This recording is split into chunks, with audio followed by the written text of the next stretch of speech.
In order to use frequency-specific microcurrent, you need a microcurrent machine.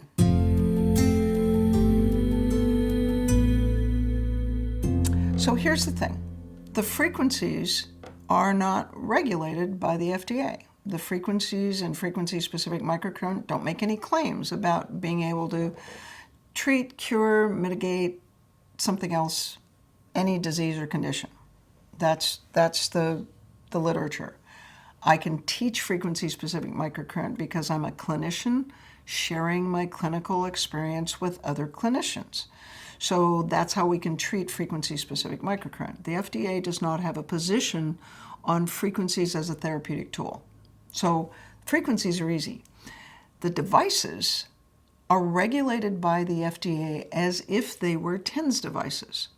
So the things that we're able to do with the frequencies, you can't talk about as being a thing that a machine can do.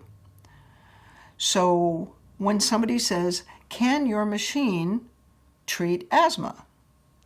No. Microcurrent devices are approved in the category of TENS devices, and as TENS devices, they are approved for pain control only. Well, yeah, but can your machine treat asthma? The devices are approved in the category of TENS devices, and as TENS devices, they are approved for the treatment of pain. The frequencies have been demonstrated to reduce inflammation in both animal and human models in research and published papers, and to the extent that inflammation is involved in asthma and the frequencies can reduce inflammation, it's possible that the frequencies may be useful in the treatment of asthma. Well, does the machine treat asthma? The devices are approved in the category of TENS devices, and as TENS devices, they are approved by the FDA for the treatment of pain. So that's the conundrum. We have to have microcurrent devices to deliver the frequencies. But the frequencies do things that can't be used as a claim for the device. So I actually can't talk about the devices that we use because the devices are approved in the category of TENS devices, and as such, right, they can only be used for pain. But for a device to be useful in frequency-specific microcurrent, it has to have two channels.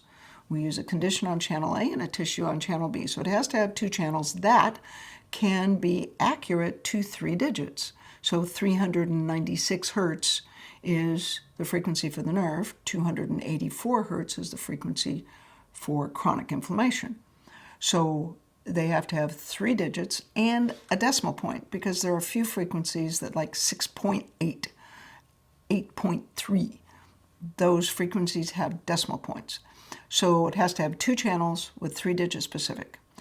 The device has to be a constant current generator. So when you set 100 microamps, the device needs to increase or decrease the voltage as much as it needs to, up to about 30 or 40 volts, to keep the current constant. So a constant current generator is a machine where the device itself regulates the voltage to keep the current constant. So voltage is current times resistance in physics. That's the equation. So if you have a patient that is very muscular and very well hydrated, and their skin is clean, there's not a lot of oil, there's not much resistance.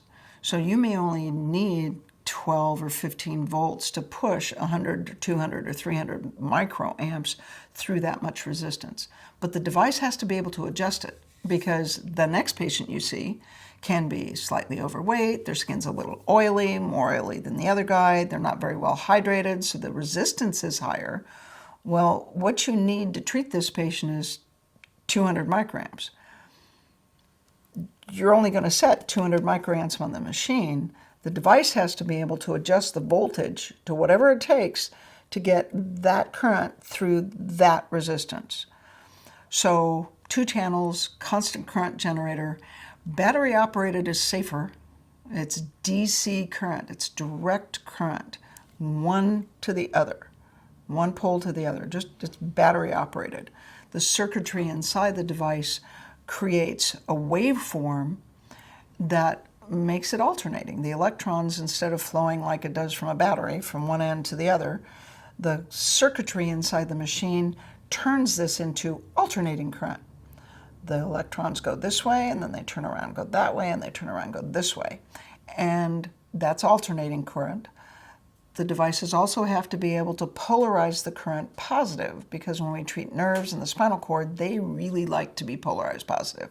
So it's a positive pulse followed by a little space, followed by a positive pulse. So it has to be alternating or polarized positive. And it has to run a square wave. That's the other thing.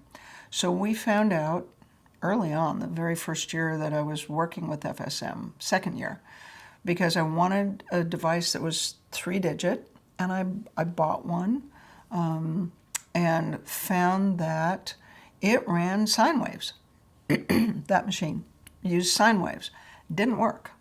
Sine waves are very precise. Like you set 35 hertz. You want to treat inflammation in the liver, and the frequency for the liver is 35 hertz. A sine wave is very precise. It runs exactly 35.00000, exactly 35 hertz. They don't work. The sine waves, I kept that machine for 2 weeks, didn't do anything. I mean, it just was not effective. What we found was square waves work. So whatever machine you buy has to have 2 channels, constant current generator, alternating or polarized, and it has to run square waves or ramped square waves. And the reason is that in order to make a square wave, and this is more physics or electronics than you really need to know about, so we're going to sort of skip over that because it's like outside my area. So sine waves are very precise. Square waves have a bunch of high-frequency harmonics that take this sine wave and turn it into a rectangle, turn it into a pulse. So they're actually pulses, not pure frequencies. And what that does, this physicist explained to me why it was that square waves work better. What that does is the square wave gives you a little fuzz. And this is actually a physicist who's explaining this. He called it fuzz, not my word. Anyway, a little fuzz on the frequency. So let's say we're running 40 hertz on channel A and 35 hertz on channel B to reduce inflammation in the liver. But let's say my liver is 35.361 and your liver is 35.139. If we ran exactly 35.000, it doesn't work because it doesn't match your liver and it doesn't match my liver. But with square waves, there's enough fuzz around the frequency that it works on pretty much everybody's liver. Dogs, cats, horses, people. It works. So it has to be constant current generator, 2 channels, 3-digit specific, and square waves. Now, because I started out with one machine called the Precision Micro, and because when we separated the frequencies and the devices, Dr. Douglas started Precision Distributing as the company that would sell the devices that we use in the seminars and that I use in my practice. The Precision Distributing is the company whose devices we use. You get out on the internet and you'll find there are all sorts of companies now who have devices to take advantage of what we've done with frequency-specific microcurrent. I don't blame them. It's just fine. The problem is I can't help you with that. I have no idea how these other machines work. Well, how do I program it? I don't know. What's it do? I don't know. What do I do if it breaks? I don't know. So I can't help you with them is the thing. Precision Distributing works closely with frequency-specific microcurrent. The staff works with us. We've marketed these devices for, I don't know, since 2003 is when Dr. Douglas started that company. So we have the Precision Care, which is it's a manual device. You have to set the frequencies manually. We have the Auto Care that runs sequences of frequencies automatically. There's about 120 programs. There's the Custom Care. It's probably the least expensive of the devices. It's one that you can program from a computer. There's 120 standard programs in it, and you can create any protocol that you want and put that in the mode bank and save it. You can use it in the practice, and you can actually sell them, or most people sell them to patients for home care. So how does a patient treat themselves at home with certain protocols?